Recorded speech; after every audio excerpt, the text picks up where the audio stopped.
o'clock on this Monday morning, July 6th. Thank you for joining us on ARC Rochester. I'm Abby Fridman. And I'm Stephanie Joseph. We've got a lot to get to this morning, but we first want to get a look at some of the news you need to know. Christian Garzone is live in the newsroom with some of our top stories this morning. Christian?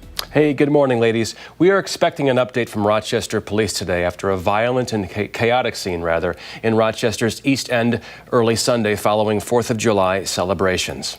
Police say the violence broke out shortly after 12:30 Sunday morning. Multiple gunshots were heard in a parking lot on East Avenue near Union Street. Officers finding 4 victims and found 3 more shooting victims and a person who had been stabbed on Broad Street. All are expected to survive. 3 people are in custody so far. Police believe the incidents are connected. A man is fighting for his life after being hit by a car just before 10 last night at the intersection of Mount Read Boulevard and J Street. Investigators believe the man in his 30s was standing in the road when he was hit. They say the driver remained on scene and is cooperating with police. No tickets were issued. The Town of Alabama Planning Board will vote today on a controversial data center project. The proposed $20 billion Stream data center would be located at the Stamp facility and would be one of the largest in the nation. Those opposed to the center have concerns about the environmental impact and have questions about the tax breaks, expected to be more than $1 billion. Also happening today, a local barbershop is doing its part to end the violence in Rochester. Andre's Barbershop on Portland Avenue will hold its annual Cuts for Peace event, featuring free haircuts for kids ages 7 to 17, balloon art, and food and refreshments. It runs this afternoon, from 4 to 7 p.m. And that's what you need to know. Back to you ladies in the studio. All right, Christian, thank you. All right, let's get a look at what we have brewing for the next 2 hours, starting with a fresh approach to healthy eating. If you're trying to eat more produce, we've got some simple tips to help. Our registered dietitian and nutritionist is stopping by, sharing some easy ideas to work more fruits and veggies into your day. Yeah, then Shakespeare is getting a modern makeover. We're going behind the curtain this Monday morning, previewing the upcoming production of Taming of the Shrew as it returns to Highland Park Bowl this week. We sit down with the director to learn more about the modern take and how you can catch the show for free. And later, Team USA is back on the pitch tonight, and we're getting you ready for the action. This morning, soccer expert and former Rochester Lancers coach Jake Schindler will join us in studio to break down Team USA's big matchup with Belgium and what fans should be watching for. All right, before all of that, let's talk about the forecast on this Monday. Meteorologist Marty Snyder tracking some showers later on in the day and temperatures cooling down just a touch.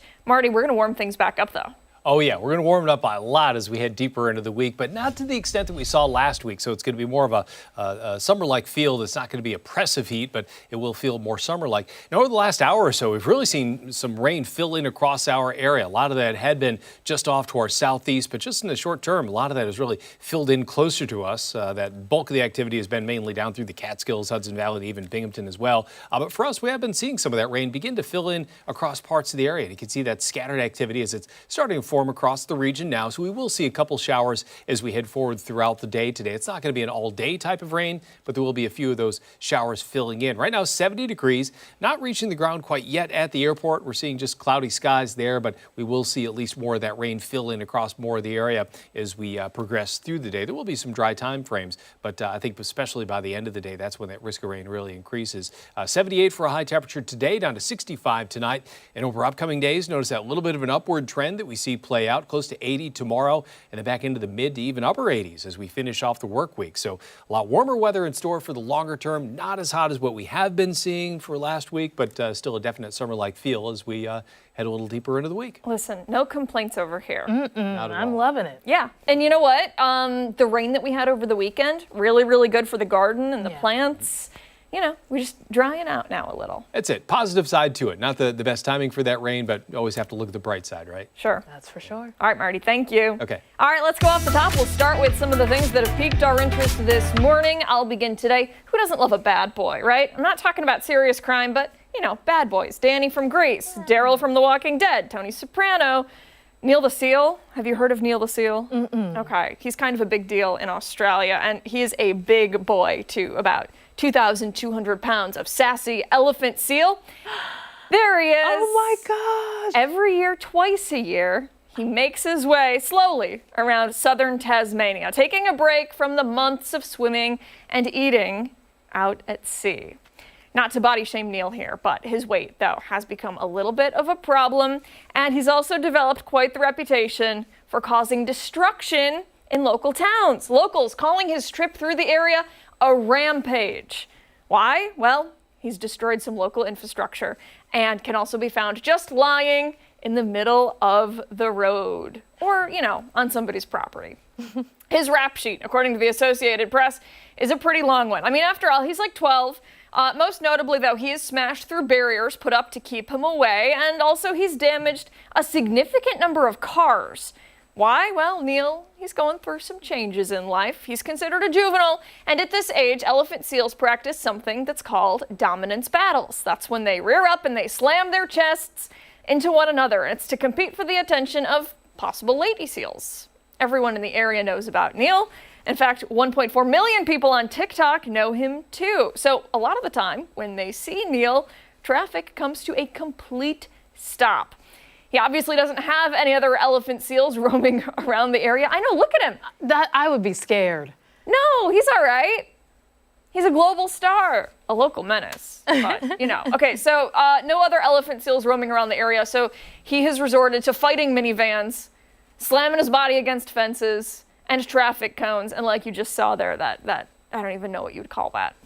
Now, though, the Department of Natural Resources and Environment, they're asking folks to leave Neil alone. Because of his social media fame, folks have been invading his space, getting a little too close to Neil, all to take pictures and videos. One person going viral after they put their baby extremely close to Neil. Oh no. I know, listen, I know he looks soft and cuddly, but he is a wild animal.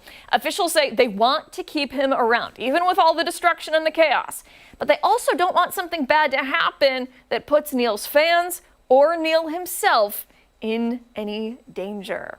But look at him. I know. Boom, there he goes. I have never seen a seal quite like that. He's big. And I know. That's a big boy. Yeah.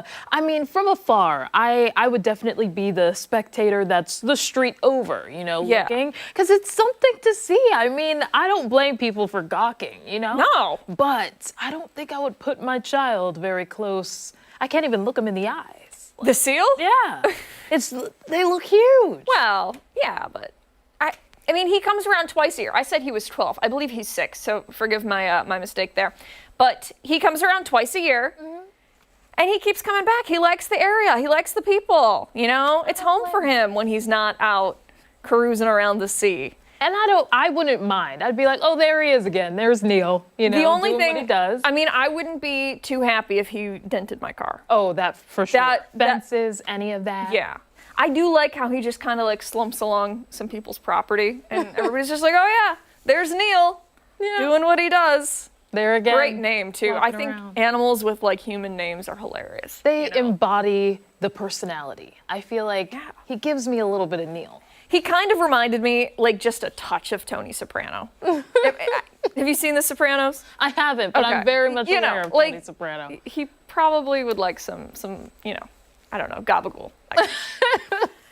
Either way, all the love to Neil out there. And there was one reference in the article from the Associated Press that I saw, and it was basically saying, that this has happened with other wild animals where they've become super famous on social media, and then people get too close, the animal, strikes or attacks or something like that because it feels threatened, and then they have to euthanize the animal.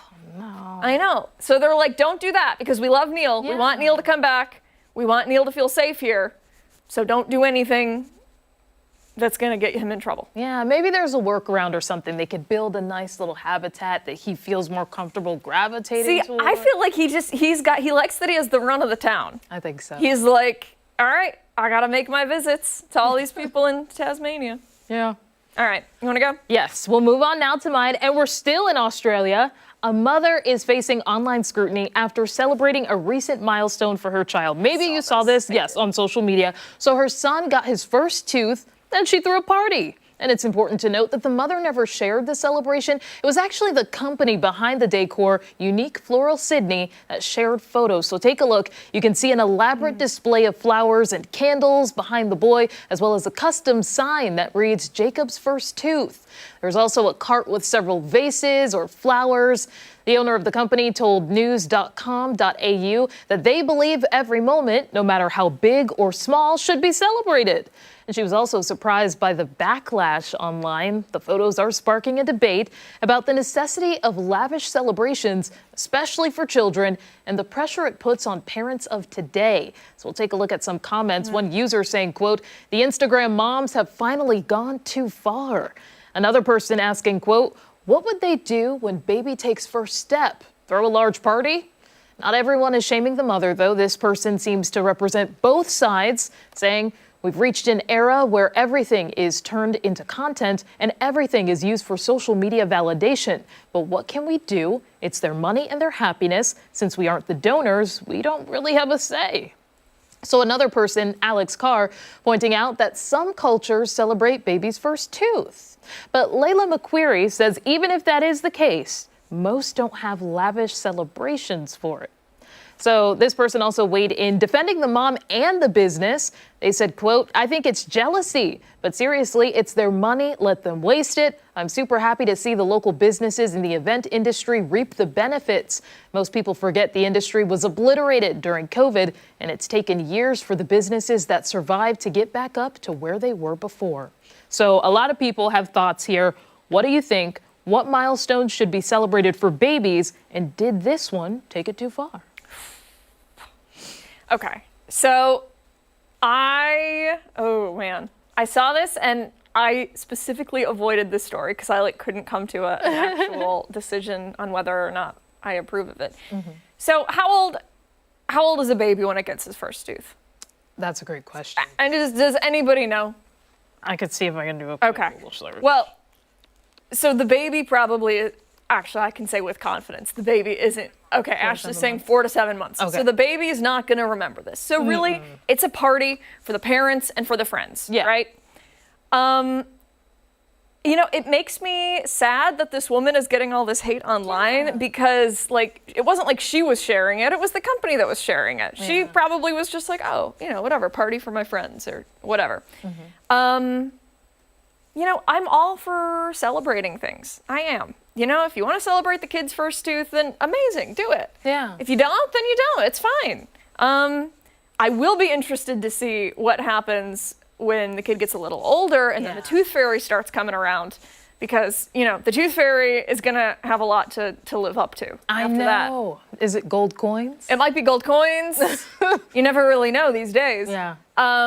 But, yeah, is it how I would spend my money? No. No, probably not. I would maybe do. Yeah. All right, you go, because I'm still forming a thought. I am with you there. I mean, when I see stuff like this, it's like, well, that's their business. That's their money.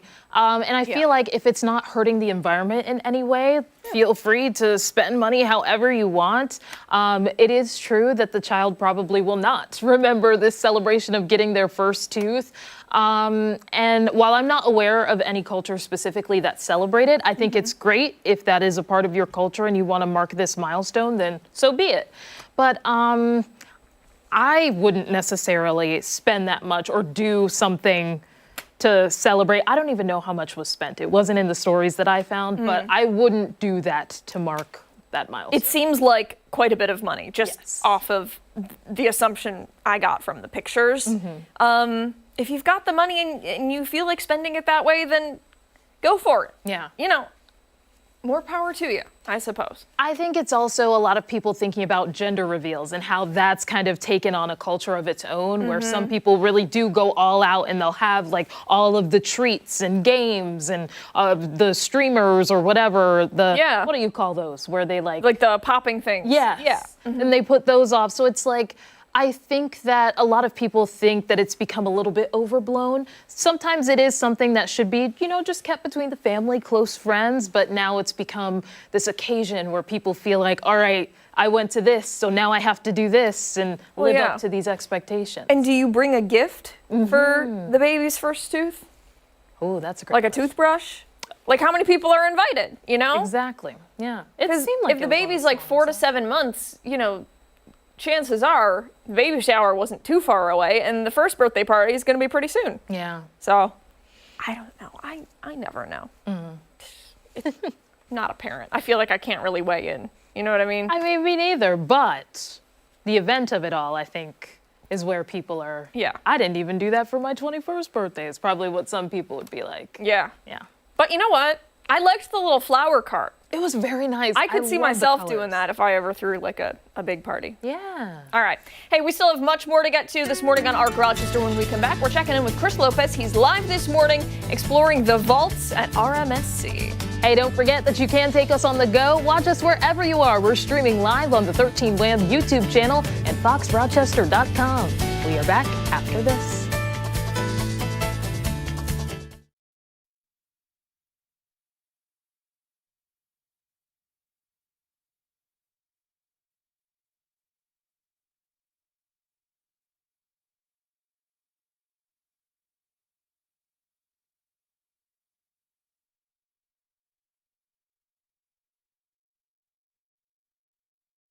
Yeah, I just didn't know if you had like a good feel.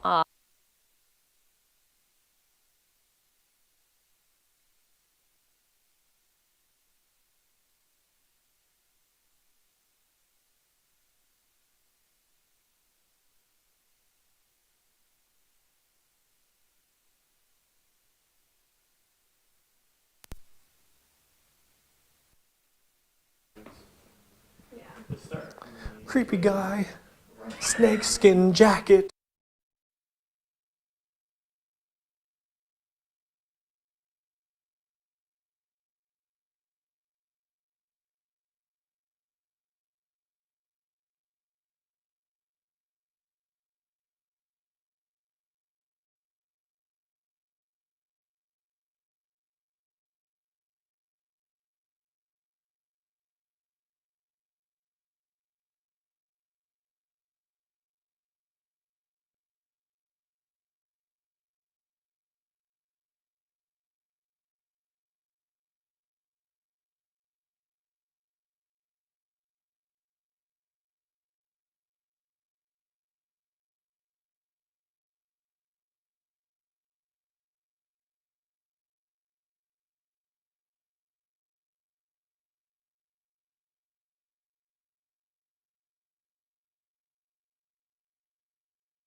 When you walk through most museums, you're only seeing a fraction of their massive collections. The rest is tucked away in climate-controlled vaults, carefully preserved out of sight. But now, for the next few months, the Rochester Museum and Science Center is pulling back the curtain, giving families a rare chance to see what's normally hidden away.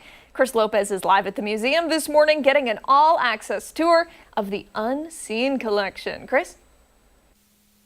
Hey, good morning, guys. Yes, so in the last section, we went over this gum dispenser with this creepy little kid inside of it and all of the information that pertains to that. We also went over this snakeskin jacket with this cigar right here that was found inside the jacket. We were going over the information that pertained to all of that. There's plenty more in here that we could get in terms of the information, like all the swords, the typewriters, the different butterflies, the different taxidermies. But I think we're talking some husk right now. Elizabeth, is that what we're going to talk about? We're going to talk about a tusk. Oh, Yeah, tusk, okay. You're there. Just forget So this is one of the items that we're going to feature in one of our October tours. Okay. This is a narwhal tusk. So if you've ever seen what a narwhal looks like, it's got like this very pointy tooth that's coming out of the top of its head. And so this is one of those. You guys have that taxidermy upstairs though, right? Did you say you guys have a narwhal up there, or did I mistake that with another animal? You may have mistaken Okay, that never for another mind. animal. All We right. do have a shark, we do have a turtle, we do have a polar bear, but no narwhal. Okay, all right. unfortunately. Disregard that information. I'm sorry. So Myths and Monsters is that tour that's going to be happening, and so talking about the different types of monsters or not so monstrous things. In this case, unicorns is probably what our tour guide would be talking about. And you guys have been doing these vault tours for a while now, right? This is not the first of its kind at all. What kind of reaction have you gotten from the adults that go on this tour and find out all of this new information that they haven't learned before? We get a lot of interesting reaction. It's actually one of the it's one of the funnest parts of my job, honestly, because you have so many different people that come all, even though it is adult, it is multi-generational adult tours. So you get people who are in their 80s who come, you get people who are in their 20s who come, and so it's really cool that you'll have in the same tour such a breadth of experience, and so it makes for a really interesting question and answer. So I like to do my tours, and a lot of my colleagues do the same, where we try to make it more conversational. Okay. So we're trying to say, hey, ask questions. We want you to do that. We know a ton, sure, and when we don't know, we will say we don't know, because sometimes we don't. But it makes it so that it's a lot more interactive, and they're really meant to be intimate tours. There's 12 people per tour. We run 3 of them usually simultaneously. At least that's what we've done this year. We've done them for about 4 to 5 years now. And so each year we add a couple of new ones, and then we cycle through some of the other ones we've done so that people who maybe didn't get to see one last year that they wanted to see gets to see it this coming year. And I have a question. We have about a minute left. What's that? What's this? Yes. So this is a fun one. This is a mastodon tooth. Well, it's a cast of a mastodon tooth. So this is an actual tooth that we had cut out of a skull. So this is actually where it would have been cut out. So here's the roots of it.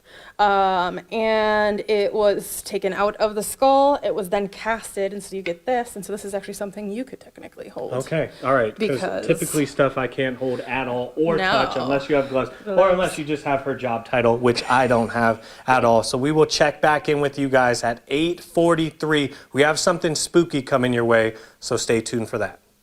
Okay, right up my alley, Chris. Is it, well, can you give us a hint?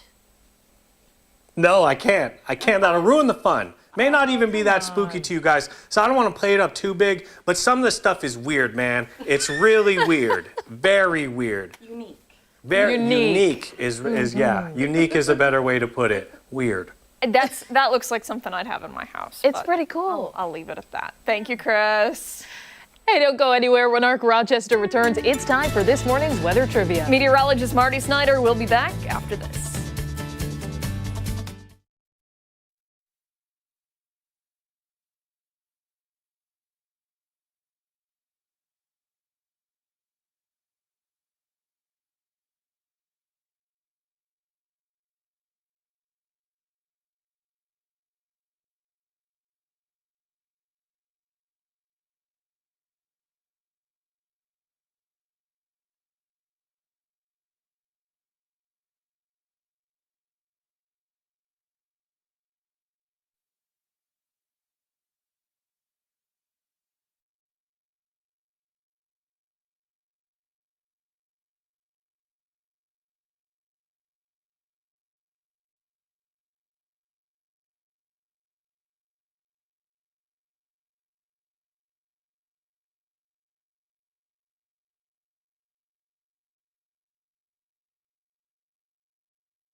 Welcome back. It's time for a little weather trivia on this Monday. Meteorologist Marty Snyder tracking the forecast for us, and we've got weather trivia too. Yeah, weather trivia. Got some rain to talk about in the forecast, and like I mentioned to you in break, we finished off last week with a hot weather trivia. We're talking about heat waves. We're going to go on the opposite end of the spectrum and talk about cool weather for today's weather trivia. We're going to look back in the past, ask a question of last time we dropped down to a certain level for temperatures. So here's that trivia question for today. We are looking back, I'm not going to say how far because that will give away the answer. We want to know, how far back do you have to look to find when we were in the 40s for our temperature in Rochester? So we've had this stretch of really hot weather recently. We've kind of moderated things out a little bit now, but when was the last time that we dropped down into the 40s at night? So here are your choices. Was it June 23rd? Oh, this was recent. Yeah, June 23rd, June 3rd, May 23rd, or May 3rd? Oh, okay, so not any year. Correct. Okay. So last time, just this year. Yeah, specifically. So last time specifically that we dropped down to that range. How far back into the season do you have to look to find that date that we hit at least 40? Interesting. And we settled out there for a little while. So it's not one of those cases where we, sometimes you kind of go back and forth and you have one last reading in the 40s before it takes off. We were there for a consistent time frame. Yeah, okay. So it may be something that you remember happening. This spring, and listen, I'm not criticizing here, but this spring was kind of trash. It left a lot to be desired. Yeah, it was like wet worse. and rainy, and I felt like we just could not break out of the 40s and 50s the entire time. We were stuck there for a while. But Yeah. we really changed things around, especially last week with those temperatures. And Tell me about it. Yeah, even this week we're going to see those numbers start to bounce back a little bit as well. And today's going to be kind of that middle of the road type day. We're going to see temperatures mostly in the 70s going into the afternoon. So we'll moderate things out a little bit. And with that, there is some rain that is building in. We're seeing much initially, but you can see the radar filling in a little more for us. A lot of that focus was mostly down in the southern tier, Binghamton, and down into the Catskills, Hudson Valley. Those were the areas that we're seeing a lot of that. But just in the past hour or so, we've been seeing that fill in. And likely the areas that we're showing on this view of the radar are the ones that are having a better chance of seeing that rain actually hit the ground. Likely some of that's falling and not really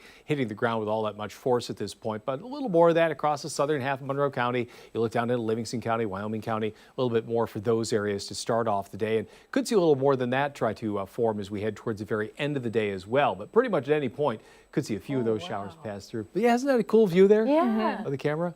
That time lapse there. And I think it's going to be a story where clouds hold for a lot of the day, but we'll see those little minor variations back and forth in some of those clouds. More sunshine for tomorrow. That's the good news for the longer term.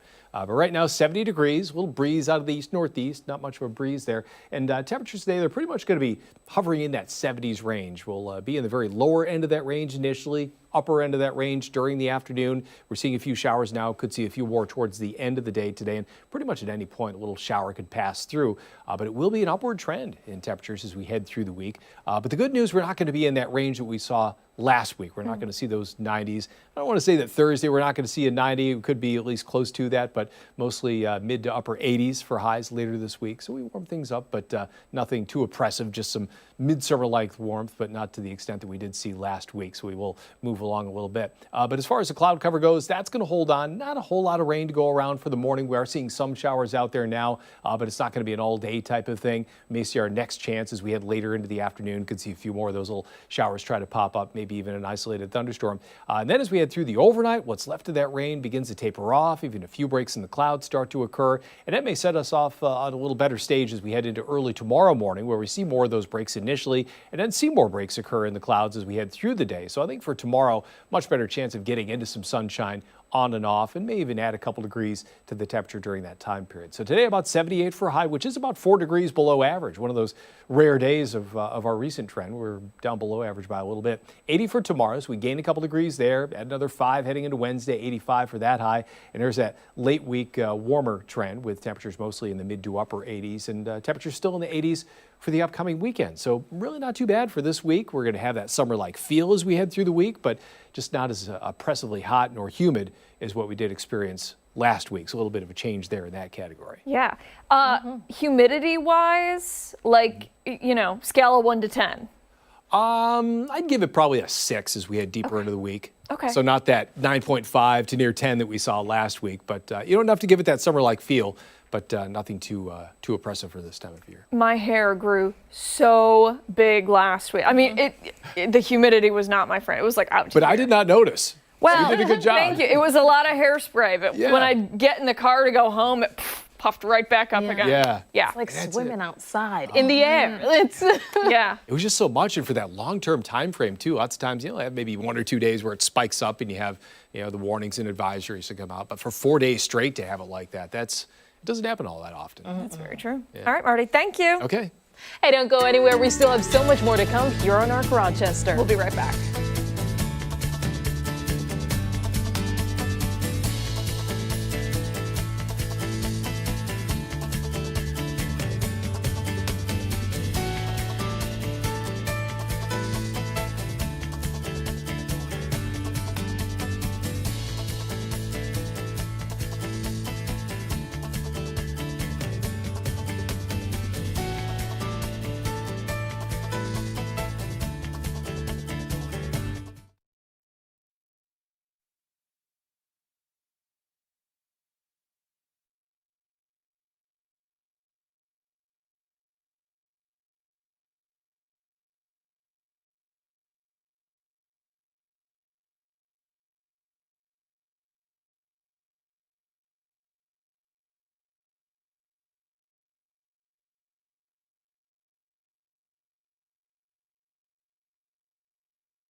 .33 on this Monday morning. Thanks so much for staying with us here on ARC Rochester. We want to take you behind the story this morning as House Speaker Mike Johnson says Congress will once again try to pass the SAVE Act, which requires more identification to vote and limits on mail-in voting. Christine Fursau has more on what the president says will happen if it doesn't pass.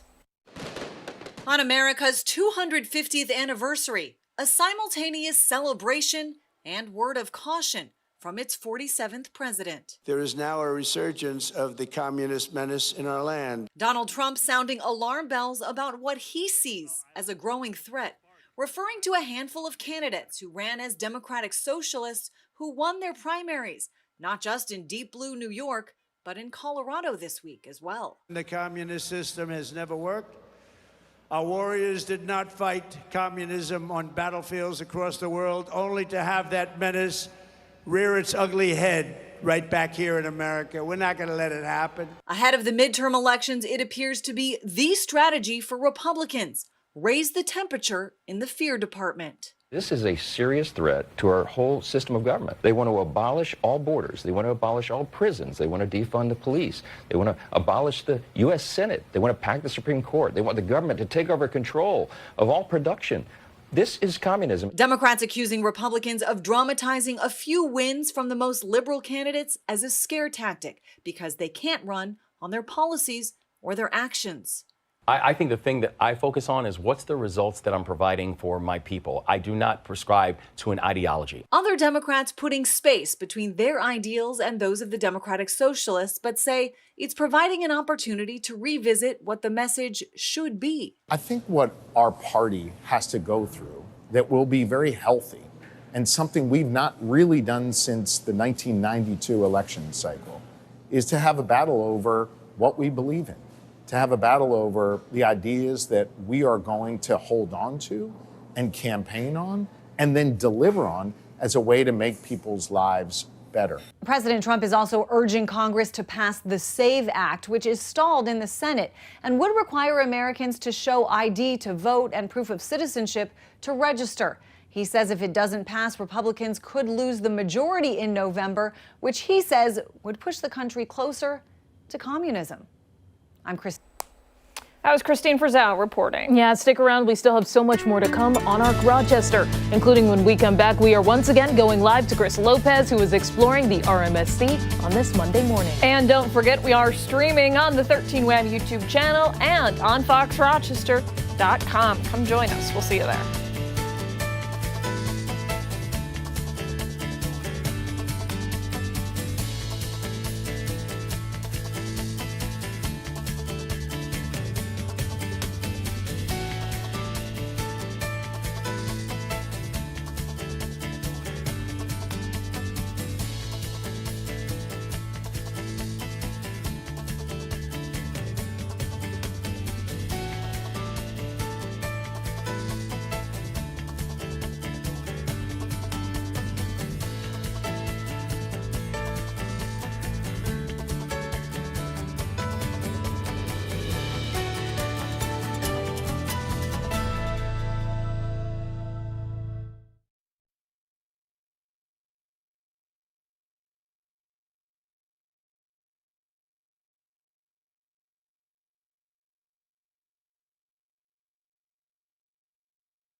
Hello, mic check, 1, 2. Okay. Greeting. Is she local? She was local. I do know that. Local history here. Joel Cola, Ray.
When you walk through most museums, what you see on the walls, it's really just the tip of the iceberg. Behind the scenes, there are vaults full of rare, quirky, and one-of-a-kind pieces that are carefully stored away from public view. Now, the Rochester Museum and Science Center is giving people a rare chance to see what's been tucked away all this time. And our Chris Lopez is live at the museum this morning. He's getting a first-hand look at the history most of us never get to see. Chris, what are you pointing to?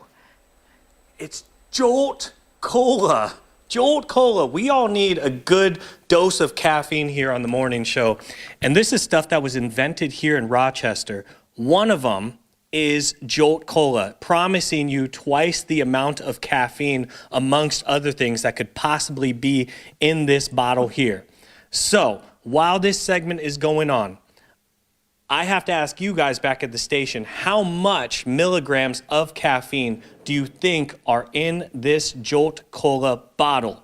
However, I will not have the answer to that question because they actually didn't even print how much caffeine was in here. I just want to hear your guys' take. And that's neither here nor there right now because I have to get to Elizabeth Alecki right now telling me, and I promised you guys something spooky, a little bit weird is how I said. You said interesting. Unique. Unique. Unique, yes. We like to use unique. We'll start with the dress, and then we'll go over to the more unique part of this, yes. So, yes, so for October, another one of our tours is around morning practices of the 1800s in Rochester and beyond. So we have one of our morning dresses here. So this is something that a woman would have worn when she was in mourning after the death of somebody. Do you know how long she would wear this for, roughly, or did it depend? It depends. Okay. It depends on who passes. It depends on significance. It depends on, at the time, who... Like what the standard practice was, but sometimes it'd be upwards of a year, maybe multiple years. I believe Queen Victoria was like decades. Same dress? Was it the same dress? No, okay. Multiple black dresses. Right. But sometimes, the undergarments would change out, but the top dress might, you know, be worn multiple times, yeah. Kept it funky. I like it. A little bit. All right, a little bit funky. Over here, though, this is what I thought was interesting. Yes. This piece right here. And you asked me, what do you think this is made out of? And I had no idea. And you told me. It is made from human hair. Why? Why would they do that? So this was a popular, essentially kind of like a craft project around the 1850s. Okay. In particular for women who, who were probably middle class and upper class who needed something to do. They actually had in Ladies' Godey's book like a whole instruction on how to make stuff like this, as well as like hair jewelry, which is down below. This is a hair wreath. It would have been made from multiple people's hair, so you can see there's different colors. I'm already grossed out. I know. And that is because it's essentially a memorial tree. Okay. So it represents multiple family members, and it was a popular way for a very short period of time. I was going to ask you, how long did this trend last for? It was really around the 1850s. Like, it was very specifically within that sort of decade of time that you're seeing this happen. And then, morning practices really changed at the turn of the century in the 1900s. You just didn't see this type of thing happening. And our whole relationship with death really did start to change around that time. Okay. So this type of thing would have been more of a family genealogical tree, and then for mourning, and then your jewelry would be more for remembering somebody. So sometimes it would be someone who's still around. Abraham Lincoln had a watch fob that held his watch, and it was his wife's hair that it was made from. Okay. Yeah. This is all interesting stuff, I gotta say that. And this is just a small amount of what you guys present on these tours. Tours, yes. They are an hour and a half. Tickets are available? Tickets are available on your online, website? yes. Okay, get your tickets. It's adults only, by the way, which I think is cool because when people think of the Rochester Museum and Science Center, they're going to think of kids, but this is adults only, and you can check that out. We'll have information on our website. You can go to their website. Either one is where you can get your tickets. I'll send it back to you guys in studio. How much caffeine do you think is in that Jolt Cola? Is 30 milligrams a lot? I would guess like as much as like 3 energy drinks. Oh. Which is like, what is that? 4 cups of coffee? 5 cups of coffee? Yeah. That's how much I would guess. Hey, Chris. Dang, I looked it up. 200 milligrams of caffeine. Oh, I wasn't That's even not close. that much because the new energy drinks have like 300. Yeah.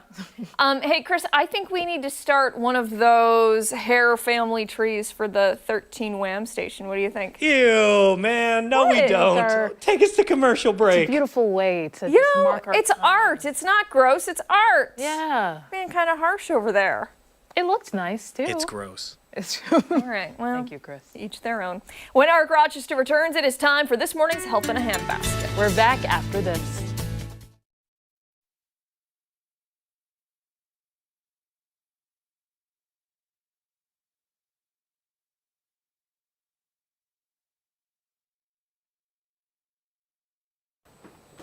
How you doing, Jen?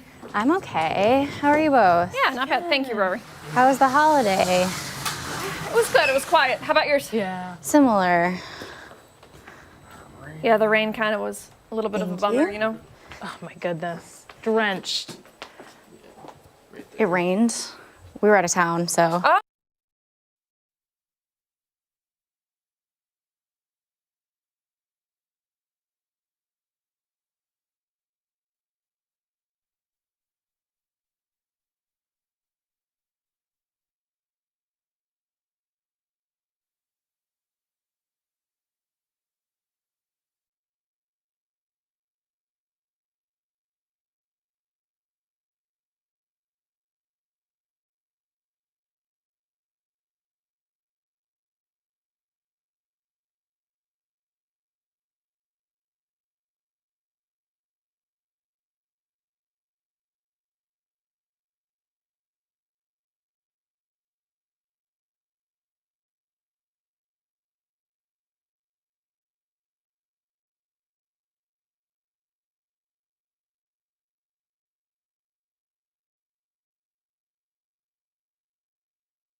If you're trying to eat healthier, one of the simplest places to start is by adding more fruits and vegetables to your plate. Yeah, the good news is it doesn't have to mean completely changing the way you eat. Joining us for this morning's Health in a Handbasket is registered dietitian Jen Hafley. She's sharing some easy ways to work more produce into our diets. Easier than it sounds, right, Jen? Very easy, and we can actually start with, I know we were talking about the holiday during the break, but my aunt sent me with this extra mac salad, and I'm sure a lot of us have some extra mac salad, potato salad. So we also had some leftovers from our veggie tray. We can simply take our leftovers and mix them in and go. So should we do that? Yeah, yes, okay. absolutely. So I brought my vegetable chopper, so it is a little bit loud, but we'll take a celery. Everyone loves a good vegetable chopper. I broke it last time. Here. There we go. So we'll just do a little bit just for time, but you can kind of see here, it diced it really nice and fine, and then we can add this in.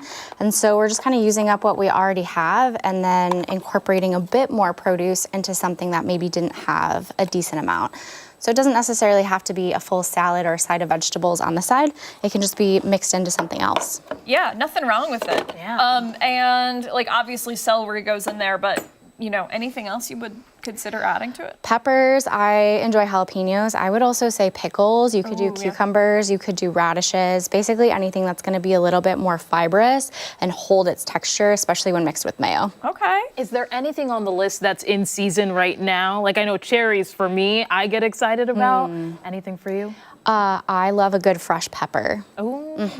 And I'm especially a fan of spicy. So these were jalapeno poppers that I made actually this morning in the air fryer, just because I had some jalapenos that I needed to use up. So it's just breadcrumbs, cheddar cheese, cream cheese, and then put in the air fryer for 8 minutes at 375. Sweet. Nice. Yeah. Steph? I'll take one as well.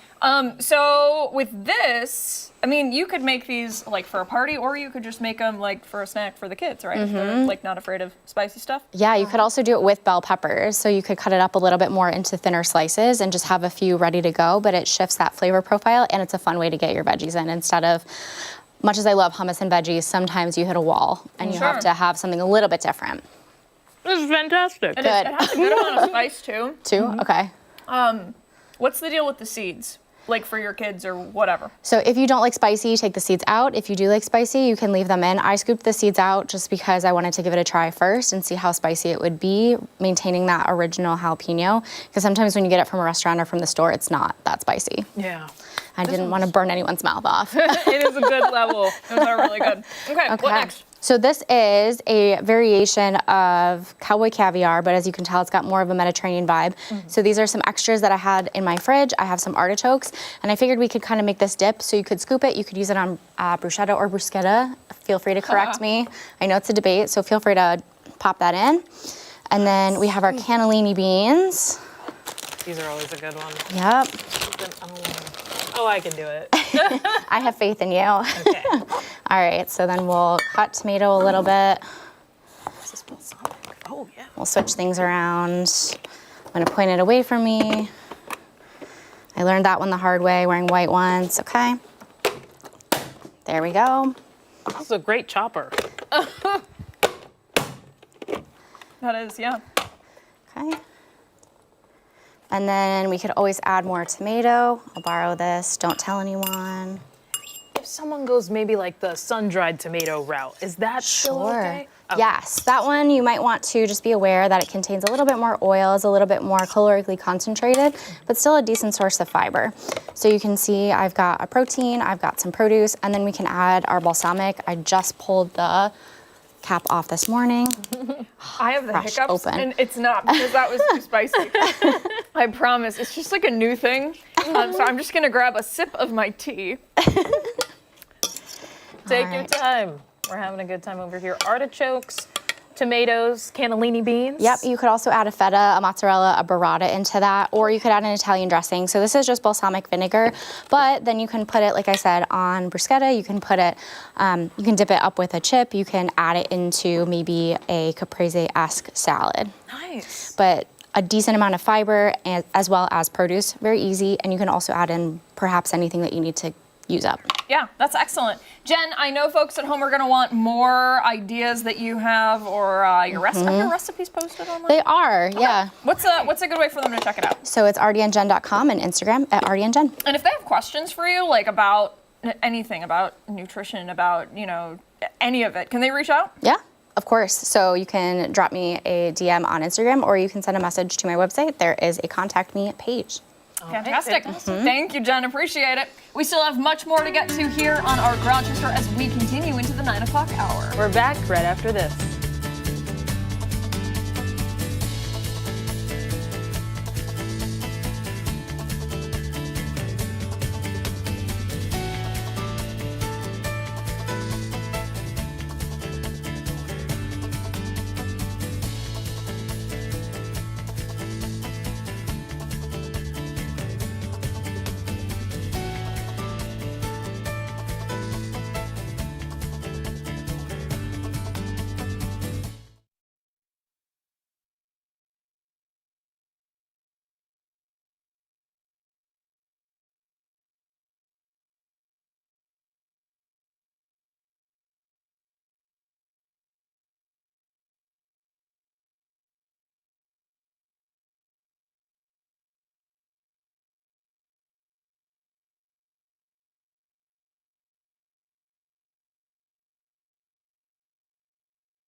Today's edition of Spatchcock Funk is sponsored by Wisconsin Cheese.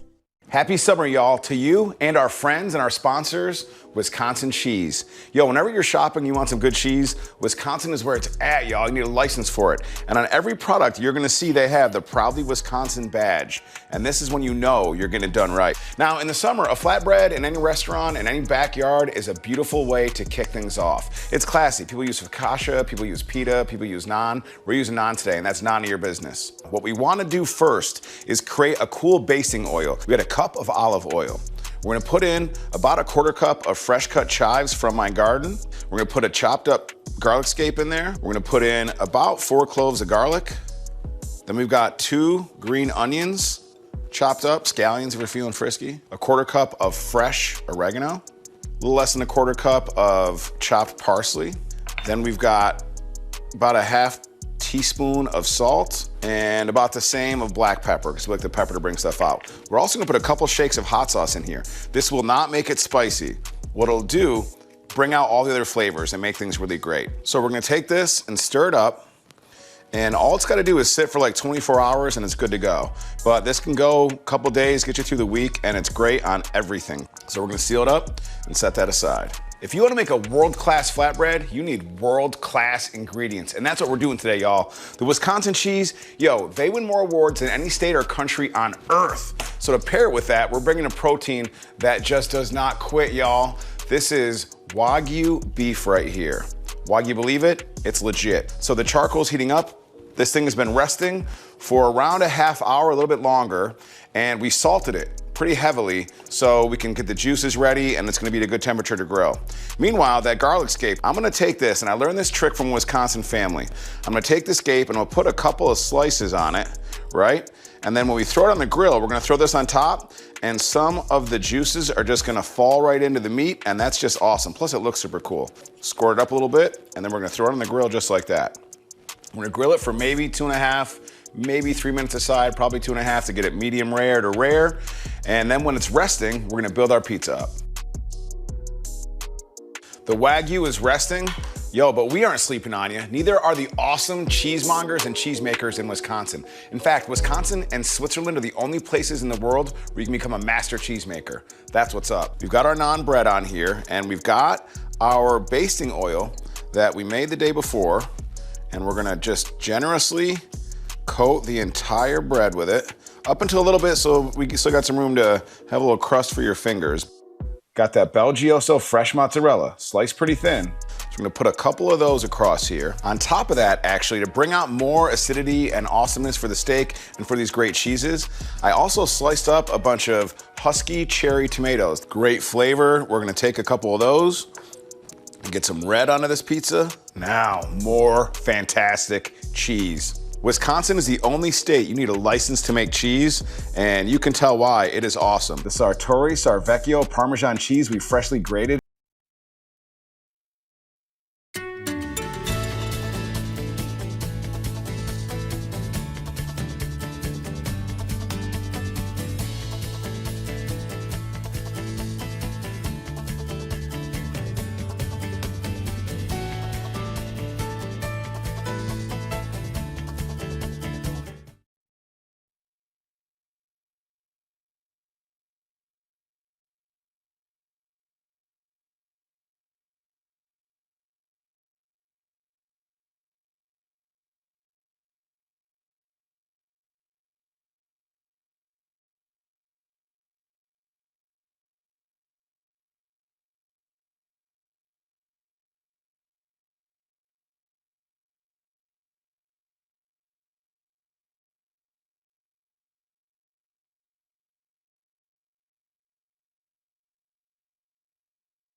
Talk on this Monday morning, July 6th. Thank you for joining us on ARC Rochester. I'm Abby Fordman. And I'm Stephanie Joseph. That is meteorologist Mark McLean. You are Marty Snyder. I'm so used to saying Mark. I've been called worse. No, you're Marty Snyder, and you're here with not only a check of the forecast, but also the answer to today's weather trivia and Muddy Paws. Yeah, got a lot of everything coming today. And like I mentioned last week, our trivia question at the end of the week was about the heat wave that we're experiencing. So we're going to go to the opposite end of the spectrum today and talk about some cooler weather. And when was the last time that we saw that play out across the area? So the question for today is, when was the last time that the temperature in Rochester dropped into the 40s?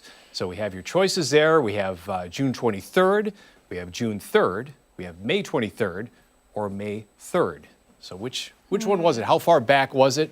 And I'm assuming we probably have some folks who guessed online. We'll see what they had to say there. We have Kyla, Marilyn, and Florence, and Tom, and Cassandra, all with C. Florence hopes we have a good day and same back at you. And yes, you do look beautiful today. Yes, Cassandra. Making me blush. And Ron with B with his answer. And who else do we have? Kathy and Brenda with D. We have Allison and Holly with B. Lisa and Barbara with C for their answers. And let's see, for C, we have Janet and Lima Pumpkin Festival and Ag Day, both with C. We have David with A, and a couple B's from Paul and Michael, and Tehuti with, I didn't catch what C. C it was. And also David with B, Judy, who is David's wife, with C, Cheryl has C, Dave, who is Cheryl's husband, with D. Hope your 4th was a good one. We hope the same for you as well. And Robert and Katie with C. So we're kind of all over the place with these. Kevin and Colleen with a B for their answer. So yeah, the A was closer in time. The D was farther back in time. What do you It guys was think? between B and C for me. Okay. Can we see the choices one more time? Is that what were they? possible? Okay. Yeah, okay. So how far back do There was you have to go? quite to a lot find of that? C people. Like I mentioned, it was a stretch of days that we were there. You know, lots of times you have to look back, you find that one day it was just one little isolated instance. Well, this was quite a few days straight that we were in that category. I'm going to go C. I feel like, late May was the last time we were in the 40s. Yeah. I think I'm going to jump on the C bandwagon. But June 3rd, something about it. I feel like we saw a 40 somewhere in early June. Okay. But I'm going to go with the C people. Okay. Well, you're not far off. Oh, June 3rd was the correct answer. So it was the first 3 days of June, we had lows in the 40s. And then the last 3 days of May, we had lows in the 40s. So it was a 6-day stretch there. So last time our temperature was in the 40s was on June 3rd, and that ended a 6-day stretch with those low temperatures in the 40s. So 23rd wasn't that far off. That was close to the start of that stretch. So we'll give you second place on that one. All Close. right. Nice of you to do that. It was a good guess. Yeah, but, different now. Look at these guys. These are the Merry Misfits. Yes. Yes. Oh my gosh. They're back. They always send in pictures for the holidays, and I love it. So all decked out for the 4th there. We love it. They're all Look at those dressed in, banners and banners and the all sorts of good confetti. stuff. Yeah. How did we get them all to pose? I don't know. That is a mystery. That Must would have not been a happen big in my treat. house to get them all, even just get two together at the same time. But today we have a couple showers that are building in, so it might be a wet pot day today. I think Tuesday, Wednesday, a little drier for those days. I may see a couple thunderstorms by the end of the week, but in general, not too bad this week. I think the next couple days after today are probably the drier too to get out there and enjoy with a pet as the weather tries to warm up a little bit after cooling down a little bit for today. And today you can see some of that rain that is starting to fill in a little bit across the area. Not all that quite hitting the ground at this point, but we are seeing a lot of instances of that starting to play out. The steadier rain has been mainly off to our east. A lot of that east of Binghamton down into the eastern southern tier, more so Catskills, Hudson Valley right now. But for us, as we zoom back in, you can see that one little segment that's across our area, zoomed in a little tighter. And this shows some of the rain that has a better chance of actually hitting the ground at this point, which is especially into southern Monroe County. That one little segment there is between Livingston and Ontario counties as well. So bottom line, we are seeing some showers build in now, and likely we're going to see it at least vary a little bit. And speaking of varying, you can see that cloud cover as that varies across the area. We've seen a couple segments pass through, but in general, clouds hold today. Another day with cloud cover. I think by tomorrow we do get back into more sunshine, so that's a little bit of good news there. Now we're starting to see some of that rain officially show up in the observation at the airport there with a temperature of 69 degrees. It's pulled temperatures down by a degree. But as we head through the day, we'll see numbers pop back into the 70s, probably some upper 70s by the afternoon. And then we really move along pretty well throughout the rest of the week. A lot more summer-like, but not to the extent that we have been seeing especially at the end of last week. Probably some mid-upper 80s for highs this week, not quite the 90s that we saw during that time frame. So a summer-like feel, just not as oppressive. And timeline for today doesn't show many of those showers out there that we're seeing right now, but our next chance will be going into the afternoon. You can see a little more scattered activity as it tries to form. But then longer term, we start to open up skies a little bit overnight, and that may yield a little bit more sunshine getting into the day tomorrow. So a nicer looking day going into tomorrow with more sunshine by then. Today about 78, 80 tomorrow. We'll be a little higher into the 80s for the end of the week. So again, it's that upward trend that plays out, and we get to keep some of those temperatures in the 80s going into the upcoming weekend. So a little better news for the longer term. Today, a lot of cloud cover, but I think as soon as tomorrow, some of that sunshine works back in, and looks like a pretty nice day then. Listen, I am happy that the overnight lows are in the 60s, almost 70s. I think it's great. It's made for pretty decent sleeping weather, too. It's been nice. Yeah. On the 4th, I just sat outside. I was working on my laptop, just listening to all the fireworks, watching them. It was just kind of nice, just all the lights off outside and just spraying my DEET on and sitting out there. Oh, yeah, right? But the mosquitoes weren't bad. Yeah. They haven't been that bad. Well, I don't want to jinx it, but I know, where's the wood? Yeah, the big flies, those are the ones that have been really bad at our house. Yeah, we've had those too. Yeah. A lot of just random insects. I don't even know what they are these days. It's weird. The stink bugs, they're starting to go away for us at least. Okay. That's the one It's thing. like enemy number one for me. Yeah. Hate those guys. All over the place. Yeah. All right, Marty, thank you. Sure. Hey, stick around. We still have so much more to come here on ARC Rochester, including when we come back, we are looking ahead to Rochester Community Players' upcoming production. Yeah, don't forget, we are streaming. You can join us on the 13 WHAM YouTube channel and on foxrochester.com. We'll be right back.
Nice to meet you. Nice to meet you. Stephanie. Stephanie, I'm John. Nice to meet you. And I'm Kayla. Thank you guys for coming in today. They're just grabbing a quick mic check, if you guys wouldn't mind saying your first and last names. All right. Okay, Kayla Perconti. Jonathan Lowry. Perfect. And then I want to make sure I can say them. Jonathan Lowry. Yep. Kayla Perconti. Yes. Excellent. Wonderful. So this is going to be a piece of cake. 4.5 minutes to talk. Look right at us. Ignore the cameras. It'll be over before you know it. Which one? None of them. Don't pretend like they're not even here. Just do a little slack to it.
One of Rochester's favorite summer traditions is returning to the Highland Park Bowl, and this year, audiences can expect a fresh take on the Shakespeare classic, The Taming of the Shrew. Yeah, the Rochester Community Players are bringing a modern-day twist on the show, giving audiences a new way to experience the story. For more, we're joined now by director Jonathan Lowry and cast member Kayla Perconti. Good morning to both of you. Good morning. All right, so if you don't mind, give us a quick overview of the story, The Taming of the Shrew. People are probably familiar, but just, a quick little background on it. All right.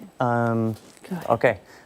So we're set in a modern day-ish Padua, which is an Italian city, but it is a story about basically two people who we're calling it a meet cute.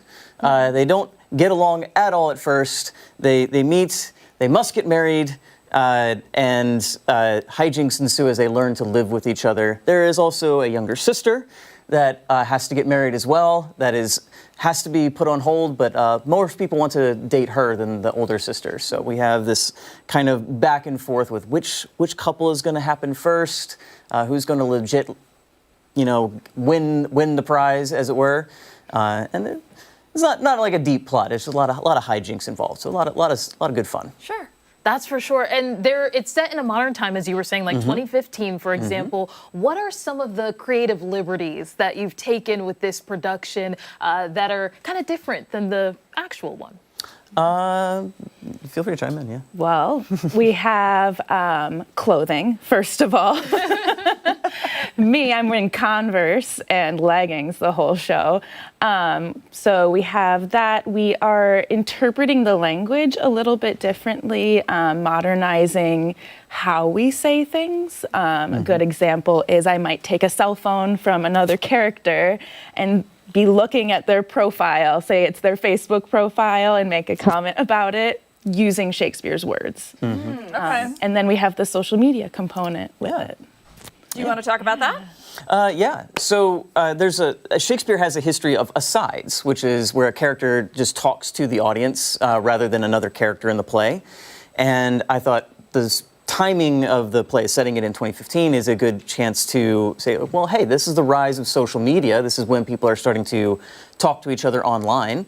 So why don't we make that part of our asides? So when you get to the show, there will be a QR code that you can scan, and that will take you to an Instagram account where you can get pictures that are happening during the show that will be posted kind of live. And that will be asides from the characters or additional information or posts as if the characters were posting. Just a little bit of extra information, a little bit of an extra, a little novelty item that's kind of a fun thing that we always, as actors, we think of these things, and we would like to share them with our audience this year. Wow.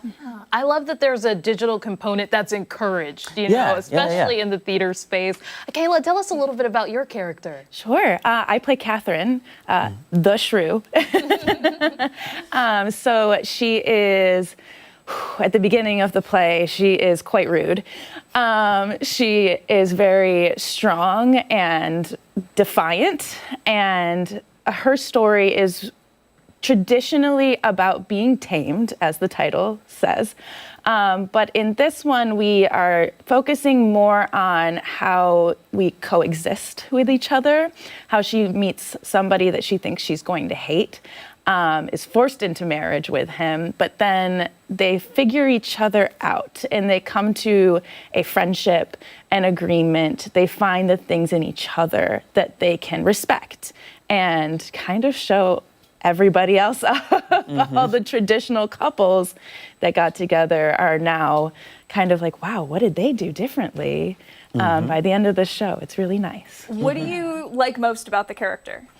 Oh, she's so strong, physically and mentally. She's got some really witty lines in there. I do like the opportunity to have a character that grows throughout the show. There's little moments throughout where she learns something and she begins to trust other people more and more. So it's nice to find a character. You start in one place and you have a nice resolution at the end. Nice little journey there. Very good. And with this modern interpretation, it kind of seems already that some of the themes are like self-discovery, open-mindedness. What do you hope audiences, especially young people, take away from this? Yeah, well, I mean, I think a little bit of that. Like it is this idea of discovering each other, the fact that relationships are investments, and that you don't get to have a fulfilling relationship standing off to one side of it. It has to be something that is a give and take. A lot of people at the beginning of the play, Catherine for one, is as a take. They assume that they need something and they don't want to give anything back. But over the course of the play, you get to see that that is part of a healthy relationship. You have to give a little piece of yourself, and that is a healthy thing. It's a vulnerable thing, but it is a really rewarding in the end. Very good. All right, for somebody who wants to come and see the show, when, where, how do they do so? Well, I can get you hooked up with free tickets. If you come to the Highland Bowl at 8 o'clock any night in July, other than Mondays and Tuesdays, you will get a free show. Wow. That is out in the nice, really nice hill in the Highland Bowl. The old concert hall stage there is where we have our backdrop. You just wander in off South Avenue, and there it is. If you just keep a track of the Rochester Community Players website, that will keep you up to date with any weather-related things. But assuming the weather is there, 8 o'clock every night, except Mondays and Tuesdays from July 9th through the 25th. All right, sounds good. Thank you both so much for coming in. Thanks for having us. Time right now, 9:18. When we come back, we are looking ahead to an upcoming event. It's happening later this month at Parcel 5. We'll tell you more coming up.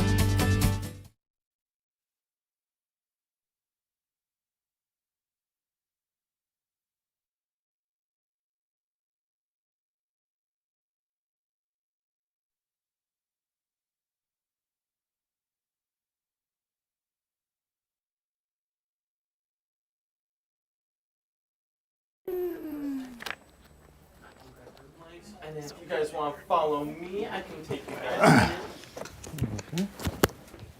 Guys, we're still on the TV. Two places at one time. What? Good job. And then we're going to have 2 chairs off to the left over here for you guys to sit in. Good morning. How are you? Hi. Come on in. Shall we? You can set those right there on top of the desk. Hey, how are you? Good. Thanks for coming in. All right. How are you? Thanks for being here. Thank you. Abby. Hi. Abby. Hi, Abby. Nice to meet you. I'm All right. Stephanie. Hi, how are you? Abby. Love. Hi, Yes. Stephanie. Good seeing you guys again. Good to see you too. They're just grabbing a quick mic check from the both of you. If you could just say your first and last names. Devin Williams. Mike Love. Are we good? Excuse me. I don't know. Let's go. Will Powers. Will Powers, yeah. So Mike Love. Yep. Will Powers. We never use our governments. All right. So you guys are pros at this. Check your mic open. You might need to just turn it off and then turn it on again.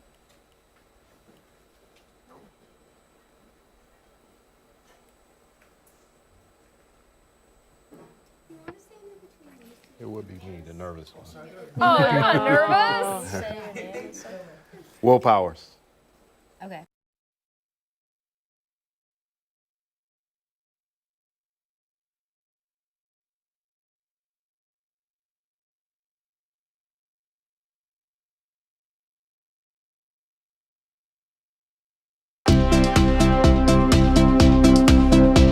Welcome back. If you love a great barbecue, live music, and beautiful summer nights, you're going to want to mark your calendars for later this month. Yeah, Ribs and Rhythm is taking over Parcel 5 on July 26th, bringing together some of the region's best barbecue, live performances, and a little friendly competition for the whole family. For a preview of what's cooking this year, we are joined now by event organizers Will Powers and Mike Love. Good morning to both of you. Good morning. Good morning. You guys had me at Ribs as soon as I heard about this event. Tell us a little bit about it for anyone unfamiliar.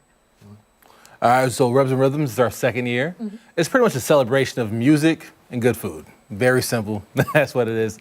And just supporting the town, having people come out and have a great time. Yeah, it's the blending of the two cultures, music culture and food culture. So Ribs is there, music is there, so we're good. Do you think that those things kind of go hand in hand? They do go hand in hand. I think both are the universal languages, so music and food, that's everywhere. So we're trying to bring it back to Rochester. Absolutely. So tell us about this friendly competition when it comes to the ribs, right? Oh yeah, absolutely. So there will be a rib competition. We have some sponsors giving away some swag bags for the winners and the participants of the competition. Best ribs, best sauce. We're trying to see who can, chef it up and get some good sauces. Yeah. That's awesome. Has this gotten pretty heated in the past? This is our second year. Last year, the vendors came to play. Yeah? So, Any idea of who's coming out this year? Can you say? I can't say. We can't say You yet. can't say? We're still accepting a few, so we don't want anybody to feel left out. Okay. So if somebody's watching and they're like, okay, I have a restaurant, we make the best ribs, is it too late? They should absolutely come down. It's not too late at all. They should absolutely come and have Rochester taste their food. Wow. Yes, and they can visit us at ribandrhythms.com and sign up. And that way we can get them there. Yeah, and I want to get to the music in a second, but when it comes to the competition, do we know the judges? Can you say who, and what's some of the criteria? Well, we are planning on having a community judge, so it's fair. So whoever's there, and if they want to come up and they want to taste some free ribs and some free sauce, it'll be a community judge event. So we're out of it. Okay. So in your mind, what makes the best rib? What's gonna, and I'm sure it's different for everybody, but like for both of you, what really seals the deal? For me, tenderism. Really? Okay. I know All right. exactly what Like you mean. falling right off the bone? Falling right off the bone. Okay. I need my rib to taste good without the sauce. Okay. Right? And then with the sauce, just add to extra kick. All right. Yeah, I'm the sauce guy. Yeah. I'm the sauce guy, but it has to be like I like the homemade stuff. I don't give me a nice cooked rib with the store-bought stuff on it. Make it happen. Yeah. Make it And unique. like a dry rub versus like a sauce? I love dry rubs too, but I'm a sauce guy. Yeah. Nothing like good sauce. Yeah. That's for okay. sure. Tell us a little bit about some of the performers. There's a couple of groups, right? Yeah, six live bands. We have the Uptown Groove. We have Low Key Live. We have Smooth Groove. Sam Nish, who's amazing. He's a one-man band, so he is amazing. We have the Blue Robins. We have Ignite Reggae Band. So it's different genres of music. Just so we tried to hit every single aspect of music. Yeah. And Parcel 5 is a great location too. What was the appeal of picking that spot? So it's just central. It's center city, right downtown. Anybody could get there within 15, 20 minutes. It's right on the bus route. It's not hard to get to. Yeah, it's the heart of Rochester. Yeah, absolutely. That's for sure. And for anyone at home who's like, okay, I definitely want to stop by, I can try some ribs, sign me up. What do they need to know about ticketing information or anything else? Tickets are on Eventbrite, or you could get tickets right on the website at ribsandrhythm.com. And we have ticket links that'll take them right there. There is a BOGO right now, so it's buy one, get one on the ticket. So get them before they're gone. Before they're gone. Get them while they're hot. Yeah. Thank you both so much for joining us this morning. We do appreciate it. And we'll post all the event information for you over on foxrochester.com. Hey, stick around. We still have so much more to come on Arc Rochester. We'll be right back.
What could There he is. I hear him. There he is. I hear him. Marty. Marty. Shardy Miter. Hello, I hear you. I know. I can hear you even though my IFB just started beeping. Oh, no!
Cycle. When is Earth Month? When is Earth, you know? I've never heard of Earth Day. Month. April? Would that be April if it is? Well, like when is Earth Day? April. That's April. So I feel like Yeah. go green and yeah, It is Ashley's April. saying April. It's July now, isn't it? It is July. It's Monday. We're still trying to get our missed mental bits and pieces together here. Yeah, right? It's a truth or trash day. Yes, the #1 rated show on television worldwide. In the solar system. Yeah, no, thank you for having me back. I know we all are obligated to be here, but thank you for having me back. This is truth or trash. I got 4 stories for you. You tell me what's true, what's trash. They could all be true, all trash, mixture of both. Yeah. We'll kick it off right now. Have you seen the Netflix show Alice in Borderland? Anybody? Of course not. No, I know you don't. I know. No, I think I've heard of it. Yeah. Yeah, some people have heard of it. Well, this new theme park in Japan is letting people wear bomb collars. So it's inspired by the Netflix show Alice in Borderland, a show in which gamers are in a sort of alternate version of Tokyo and are forced into sadistic games to survive. In one episode, people have to wear exploding bomb collars as part of a competition. The attraction promises to recreate this by offering unfair rules, relentless tension, and a countdown that never stops in line with a tense death game. The collars, by the way, will not actually explode. But how do you know that? How do you know they won't actually explode? Yeah, no, that's a valid point. But that sounds horrible. It sounds like zero fun if that's real. Yeah. It's always like a Japanese game show almost. Yeah, like Squid Game. Remember that zombie horror ship in Japan I talked about maybe last year? It's the same kind of thing. They're always coming up with new things, but it's just, you're always on the edge of your seat. Yeah. Japanese, great people. Speaking of Japan, I lived in Japan for years. I've flown across the Asia Pacific probably, 24 times across the Pacific Ocean. If this happened on my flight, I would be very annoyed by this. This is called yoga in the aisles. Ooh. A fitness influencer decided to do yoga in the aisles during a plane flight, doing squats, handstands, and downward dog positions. She did this for her social media, telling her followers, "Long flight, I choose movement." Could you imagine somebody doing, they got their rear end right in your face and I actually can. I do believe this because people are unhinged. Yeah. And there's the zero filter, zero social filter, even in the airport. And you can kind of see it in your mind just taking place. I would be really annoyed. Even just a hand on the back of my seat is kind of like, get away from me. I know. Somebody's pushing But sometimes you do it on accident and you feel horrible. Yeah. You go to, get up or you go to get in your seat and I always feel so bad. No, and I'm 6'3", so I'm like a bull in a china shop every time. No matter what I do, I'm shaking the seats in front of me, and it's what it is. I'm not into my elbow room here. I like that. We got our space. You're a good neighbor. Yeah, no, I don't. I flew so much. I have not flown in a long time. Yeah. I don't miss it. No. I don't miss it. It's a big hassle. Oh, go ahead. I was saying, yeah. I heard a breath in. I thought you were going to say something. Okay, no worries. Number 3, anomaly under the Giza Pyramids plateau. Check this out. Archaeologists are having some trouble explaining anomalies under the Giza Plateau. The Great Pyramid is reported to have been built, or commissioned rather, under the pharaoh Khufu around 2500 BC. Using ground-penetrating radar, scientists have found structures that are 2,000 feet below the surface. No one can figure out really what they're looking at because they are just scans, but some can make out pillars and coil-shaped structures. Perhaps, they're asking, this site is far older than history suggests. And Zawi Hawass, who is one of Egypt's leading archaeologists, has called it nonsense and seems to be keeping a lid tight on things right now. Well, listen, aliens built the pyramids. We know this. Oh, yeah, that guy on the Ancient Alien show on the History Channel with the hair. I thought you were going to say Dan. Yeah. Everything with him is aliens, I know. Well, I mean, you look at the Yeah. pyramids, it's obviously aliens. Well, I will say, I think we've tried to figure out how they built them, and we can't really answer it. I know. And people wonder, what were they for? What was the purpose? I think people have said that they are tombs for people. They're sarcophagi in pyramids, but I think most of the bodies are in the Valley of the Kings and Queens. I don't know if they're necessarily inside those pyramids. I got to double check that. Story 4, before we get too carried away there. Study finds giraffes may be capable of rudimentary math. All right, Here we go. Researchers in Spain conducted studies with 4 giraffes, finding they might be able to do math. Researchers presented giraffes with 2 containers with different amounts of carrot pieces. The researchers then covered the containers, and the animals watched the people add or subtract more carrot pieces. The giraffes selected the containers with more carrot pieces 68% of the time. Researchers say this goes beyond just chance. Amazing animals. But to me, I don't know, 68% is kind of like a little more than half and half. I don't know, it's not really that amazing. Better than 50-50. Yeah, a little bit better than anyway. But those are the 4 stories. So we've got the theme park with bomb collars in Japan, the yoga in the Isles, the anomalies under the Giza Plateau in Egypt, and then we've got the giraffes doing math with the carrot pieces. So we'll do ladies first. Steph, go ahead. Okay, I'm going to say the first one is trash. The second one is true. The third one, Fascinating. Can you say indifferent? Yeah.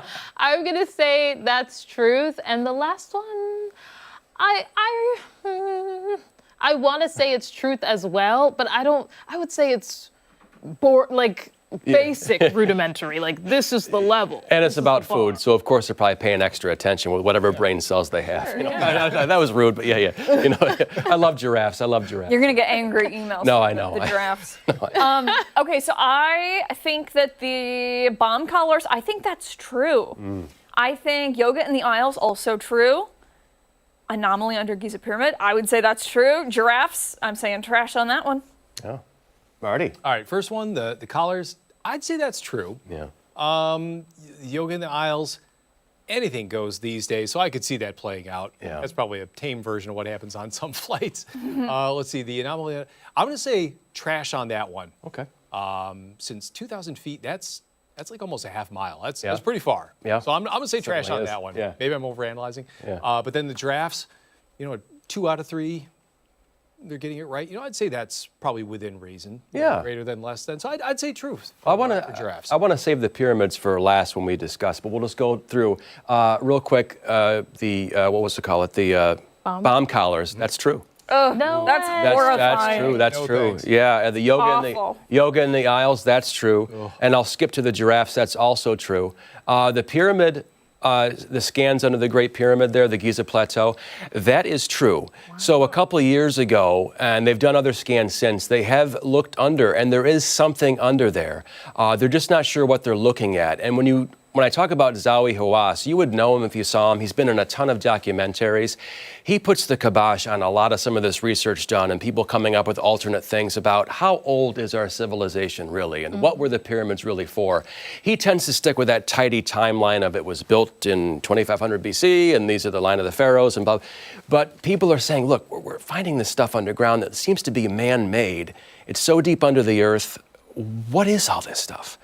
And there's so many different avenues you can go down with this stuff. Was it really, sort of ziggurats in Mesopotamia, pyramids, ancient Greece, that tidy timeline, or are we far older than we give ourselves credit for? Are we a world with like this collective amnesia where we can't remember, maybe the end of the last ice age, these great floods came, and you have Noah and Gilgamesh and all the Native American legends about a great flood that destroyed the earth. Maybe there was something before that, that was going on there. You never know. You never know. True. But this Zawi Hawass guy is always like, no, shut this down. I'm not going to talk about it. Yeah. You would know him if you saw him. Oh, for sure. Yeah. Yeah. I mean, Yeah. I feel like picture him in my mind. I think it's really interesting that they're just kind of like shutting it down and they're like, oh yeah, could be anything under there. Yeah. Someone knows something. Don't go looking. Yeah, Right. Yeah. Want to know more? I do think there have been other scans done, but you just have not heard about it. You'll see a few legitimate papers reporting on it and saying this is what we found, and I've watched a number of podcasts talking about this, and people are salivating. They want to know more, like what is under the ground here, because that's so far down, and these look like they're man-made structures.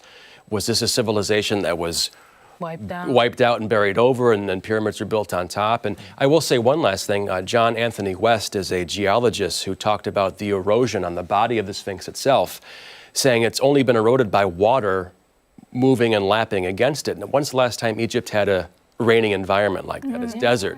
And he put his reputation on the line. People shut him down, but he stands by.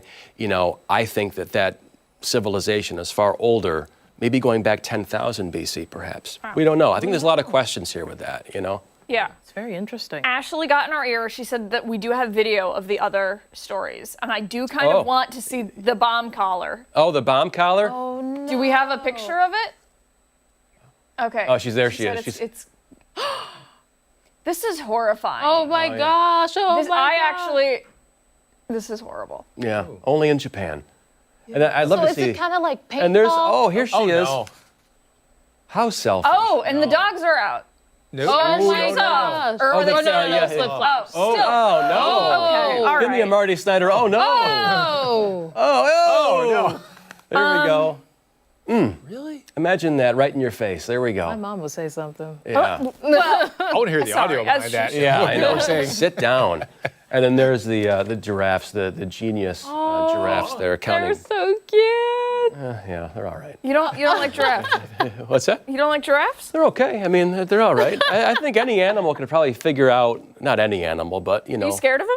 No, I'm not scared It's of okay them. to be scared of he's giraffes. gonna say right. No, you never know. You know, they have Whipping the that long- neck around. Yeah, Yeah. they could crank. You never know. Yeah, they fight each other with the necks. Do they? Yeah. Yeah. I'm not that interested. That's Clearly, you vicious. love The giraffes. videos? Well, I do know somebody who's very scared of giraffes. Who?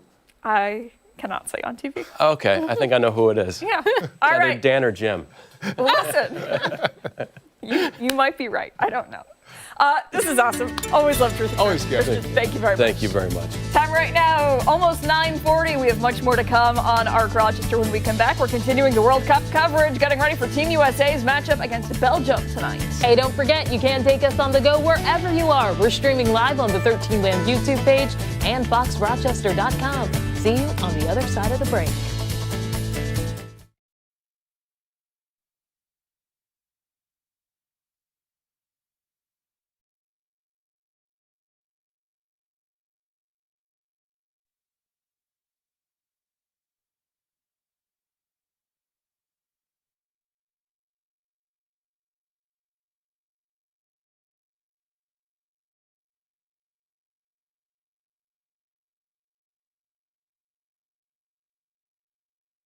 Closure with him, and he was like, Hey. I am terrified. We need to get out of here. Yeah, there's other people. He's all right. Wow. He's all right. He's a good guy.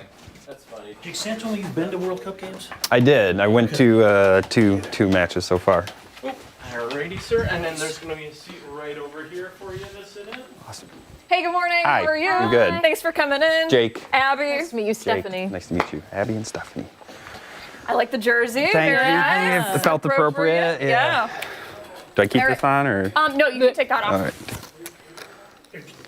Perfect. Thanks, Mike. Jake has been to World Cup games. I don't know if I mentioned that. That's very cool. That's great. So you must be like in your glory right now. I'm having fun. Yeah, Yeah. no, it's been good. Very good. They're just grabbing a mic check. Could you say your first and last name? Jake Schindler. Perfect. All right. Okay.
The World Cup excitement continues. Team USA getting ready for a very big matchup against Belgium tonight, and you can catch it right here on Fox Rochester. Whether you're a lifelong soccer fan or just jumping on the bandwagon, there's plenty to watch for. And joining us this morning to break it all down is Jake Schindler, a soccer expert and former Rochester Lancers player and head coach. Good morning to you. Thank you for being here. Good morning. Happy to be here. Absolutely. So there's so much to get into, especially with the shakeup in the lineup for the men's team that we just got from FIFA yesterday. What are your thoughts on that? I'm excited as a USA fan. I'm a little terrified for soccer in general that we can change the rules as we go, but I think it's going to do hopefully it does great things for us tonight. Okay, so for somebody who's like unfamiliar with soccer and the red cards and all of that stuff, can you just break it down in layman's terms? Because we do have a lot of folks jumping on the bandwagon now. They're excited and they're saying, I have no idea what this means, and I don't understand why people are feeling so strongly about it. Yeah, usually when there's a violent tackle or a malicious play, you would be issued a red card.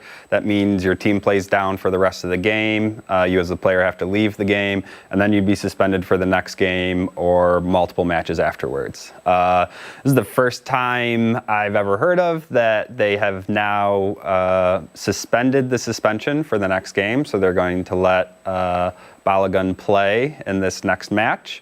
They've done it once before for Cristiano Ronaldo, and those are about the only times this has ever happened. So changing the rules mid-tournament seems a bit like favoritism. Okay. When it comes to some of the skill set from Balogun for the team, how important is his role to maybe helping the U.S.'s chances tonight? I think they're, he brings a different set of skills than anybody else on the team has. He runs the channels really well, so he'll stretch the defense. That will create space for the midfielders and behind him. We've got really strong attacking wide players, and he does really well in the box, winning the first ball or even knocking it down for the second runners coming in. That's Weston McKennie. So he really provides an attacking threat for this team. Tell us about Belgium. What kind of team do they have? They have an older team. They have a team that's notorious for underperforming, but they have very dangerous players. Romelu Lukaku, who has been playing for Belgium what seems like 20 plus years, and Kevin De Bruyne, who's been a world-class playmaker for them over the past dozen years. So they can definitely hurt you, but they never seem to get the mix right. So I think this is going to be a very even game for both countries. Okay. Wow. The men's team has been making history with each level that they've reached in the World Cup. What could a win for tonight mean for the team? I think it represents all the hard work that they've put in as a team, as a federation. I think Pochettino has done a great job organizing the players, finding the right mix of people, and putting them in the right spots. It's a lot more challenging than you think. I think probably the hardest thing coming out of this tournament is going to be keeping him on as our head coach, as I'm sure he's going to be highly sought out after as a coach in the rest of the world. Yeah, absolutely. For you, you've had the chance to go to 2 of the games for the World Cup this year, yes? Yes. Explain what that atmosphere has been like. It's amazing. The fan sections at both of the matches that I've been to were amazing. Both the French fans, Senegal fans, German fans, Ivory Coast fans, they're in their full regalia, they're cheering, they're singing. It's like nothing I've been to before, to put it frankly. Someday I'll hopefully make it to a USA game, but with them playing most of their matches on the West Coast, it was a lot harder to get out there. Yeah. And you've been to some pretty energetic matches. Like, a lot of people are big fans of these teams. Yeah. Germany and France both carry huge traveling fan bases. And when you get into the cities, it's kind of special to see as well. Just even outside of the stadiums, there's just half the people are walking around in their jerseys. They're singing on the streets. They're partying anywhere they can. So it was even a great atmosphere just being in the cities before and after the matches. Awesome. Jake, thank you so much for coming in today. We appreciate the insight. And again, you can catch the game USA versus Belgium tonight on Fox Rochester at 8 p.m. When Arc Rochester returns, we are taking a look at some of the stories that have people talking this Monday morning. We'll be right back.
It's time to see what's trending now, starting with the UK government giving people a new reason to head outside. According to the National Health Service in England, they're launching a new initiative. It rewards people for walking. It's called the Marathon a Month Challenge. The NHS is asking people to walk 30 minutes a day to promote staying active. Yeah, those who do it every day will hit roughly 26 miles a month, obviously the distance of a marathon. The NHS says those who completed the challenge will then be eligible for rewards. That includes incentives and discounts. Users will be able to log their walks online or through their phone or smartwatch. It's all part of the UK government's 10-year health plan for England. The NHS is hoping that around 100,000 people will sign up, which would also allow this to count as the biggest marathon in history. Wow. According to younger residents in the UK, they're extremely excited about the new initiative. Many saying if walking can be converted into a freebie, that would help to get them to do it. Others are already planning walking events for their friends, sharing different tips on how people can turn hangouts into nature walks. Folks in the U.S. are also weighing in, many calling on the health department to start their own walking initiative. I'm all for this. Yeah. Yeah. Walking is encouraged. It doesn't have to be running. No. You know, that kind of turns some people away. So yeah, all the power to them. I am bad. I do not do it enough. And there's no excuse. I should absolutely get out and do it. When I lived in DC, walked everywhere. Yes. And it was so fun. I know. You know. I miss it a lot. Like in Boston, I would walk from, and I probably shouldn't have, but from one section to the other, whether it was like West Campus all the way to the Primark because I love to go shopping. So I would do that. But yeah, I love walking and I think it's important. And then adding a little bit of incentive, I think is what's really needed for people to really put some pedal to the metal. Yeah, absolutely. All right, we're going to turn now to a woman who is asking the internet for advice on her relationship. A woman recently took to social media wondering if she should dump her boyfriend because he won't stop eating chips. She says that her boyfriend has a, quote, disgusting chip addiction and that he's been a snack addict for 7 months. She says other than that one flaw, he is perfect, kind, has a good job that pays well, not bad looking, and treats her well. What is the problem then? Well, the woman says she's developed the ick due to her man's eating habits, saying he devours at least 3 bags of chips a day. And then on top of it all, she mentions that after eating his fill, he doesn't wash his hands after eating, which results in him having disgusting synthetic chip dust all over his fingers and fingernails. All right, so they currently live separately, but they are planning on moving in together soon, which is why she's asking for opinions in the first place.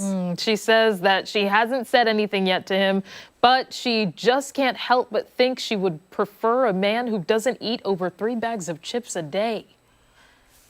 When asking commenters if this was a dumpable offense, an overwhelming amount said yes. Ooh, commenters reasoned that they weren't compatible and that he's not up to her standards, suggesting she move on and refuse to settle. Others reasoned against her, calling her psycho for actually considering to dump him for that reason. Okay, so listen. I'm a little bit of a freak when it comes to that, okay? Like the feeling, I call it lunch hands, right? The feeling of food on my hands will send me into like another atmosphere. It is so nasty to me. Yeah. But you can't just not say anything. If you're planning on moving in with this person, chances are this is a serious relationship. Yeah. To just not say anything and just be like, hey, we're breaking up. That's insane. It is. And also, I feel like with the 3 bags of chips thing, there might be like a medical problem. Yeah. Okay? Like, there may be something wrong there. Is it a meal replacement? A meal replacement? Is it like, his body needs sodium and he doesn't, like, there are a million things.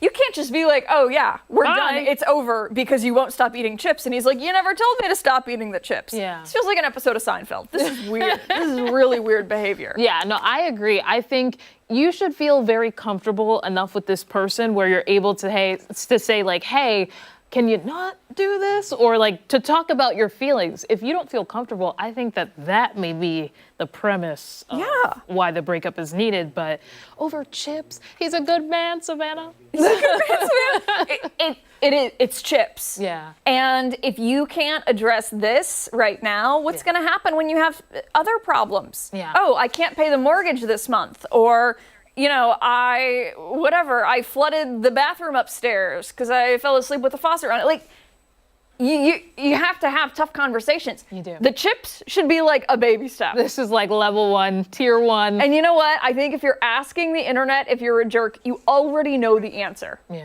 Just my hot take. When we come back, our final thoughts on this Monday morning.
Time for our final thoughts of the morning on ARC Rochester. I'm starving.